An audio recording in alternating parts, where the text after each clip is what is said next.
ખેડૂત મિત્રો નમસ્કાર. ગયા વર્ષે આપણે આ વેરાયટી લોન્ચ કરેલી હતી. એના આગલા વર્ષે ડેમો આપેલો હતો અને ગયા વર્ષે એટલે કે ગઈ સિઝનમાં 143 ભીંડા કેના સીડ્સ તરફથી લોન્ચ કરવામાં આવેલા હતા અને ખેડૂતે વાવ્યા અને એમણે અપનાવ્યા. આજે ટોકરવા ગામની અંદર આ ખેડૂતનો આપણે રિવ્યૂ લીધેલો હતો અને આગલા વિડીયોમાં છે જ. તો ખૂબ જ સરસ એનું પરફોર્મન્સ છે, ઉત્પાદન બી વધારે છે અને ખાસ મુખ્યત્વે વાત કરીએ 143 ભીંડાની તો એની અંદર નજીક ભીંડાની બેઠક હોય છે, મજબૂત ઠળિયું હોય છે, છેલ્લે સુધી ગ્રીનરી કલર પકડી રાખે છે, અન્ય જાત કરતાં ઉત્પાદન વધુ આવે છે, પાતળી અને લાંબી સિંગો એવું કહી શકીએ આપણે. સિંગ મોટી થઈ જાય છે તો પણ જાડી નથી થતી, એટલે માર્કેટની અંદર તરત જ વેપારીઓ એને પસંદ કરી લે છે. પછી કડી ભીંડો જે કહી શકીએ આપણે માર્કેટમાં, એ પ્રકારની એની અંદર સિંગો આવે છે. ખૂબ જ એનું સારું પરફોર્મન્સ, ઉત્પાદન, તોડવામાં સરળ. મિત્રો ખાસ એક વાત કહીએ 143 ભીંડાની તો આને તમારે એક વેટ જેટલા અંતરે રોપવાના છે. એટલે કે આ પેકેટ છે એનો માપ રાખવાનો છે આટલો, એક ભીંડો આટલે રોપીએ તો બીજો ભીંડો આટલે રોપવાનો છે, તો જ એનું ઉત્પાદન તમને સારું મળશે. કારણ કે આ ભીંડાની અંદર ફૂટ બહુ આવે છે. એની જે બ્રાન્ચીસ છે આ પેકેટની પાછળ દોડેલું છે, બતાવજો.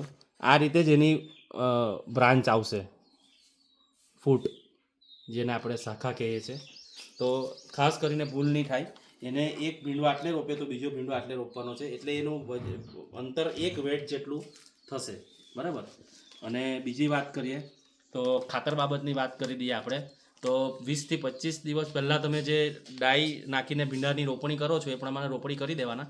અને ત્યાર પછી 20 થી 25 દિવસ થાય ત્યારે તમારે એને યોગ્ય પ્રમાણની અંદર કેલ્શિયમ નાઇટ્રેટ 1 કિલો ભીંડા હોય તો 5 કિલો કેલ્શિયમ નાઇટ્રેટ, 1 કિલો ભીંડાનો જ તમને હું માપ કહી દઉં છું. 1 કિલો ભીંડાની અંદર તમારે 5 કિલો કેલ્શિયમ નાઇટ્રેટ નાખવાનું છે. 20-20-0-13 50 કિલો.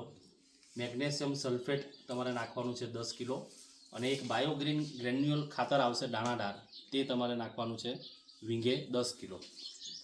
ખૂબ જ આનાથી રિઝલ્ટ સારું મળશે. ખાતરનો ડોઝ મળવાથી એની ફૂટનો વિકાસ થશે, ગ્રીનરી કલર એનો પકડી રાખશે. ત્યાર પછી તમારે જે 3-4 વાળા ભીંડાને તૂટી જાય ત્યાર પછી પાછો એક ડોઝ તમારે નાખવાનો છે. એની અંદર તમારે 12-32-16 ખાતર, 1 કિલો ભીંડાની અંદર 50 કિલો જેટલું ખાતર નાખવાનું છે. મેગ્નેશિયમ સલ્ફેટ, માઇક્રોન્યુટ્રન્સ અને કેલ્શિયમ નાઇટ્રેટ, આટલું ફરીથી પાછું તમારે ખાતર સાથે ભેગું કરીને પછી પાણી પીવડાવી દેવાનું છે. તો આટલું ખાતરનો ડોઝ આપવાથી તમારા ભીંડા ખૂબ જ સરસ થઈ જશે. આ તમે જોઈ શકો છો એની કલર ક્વોલિટી. 143 ભીંડા કેના સીડ્સ. આભાર.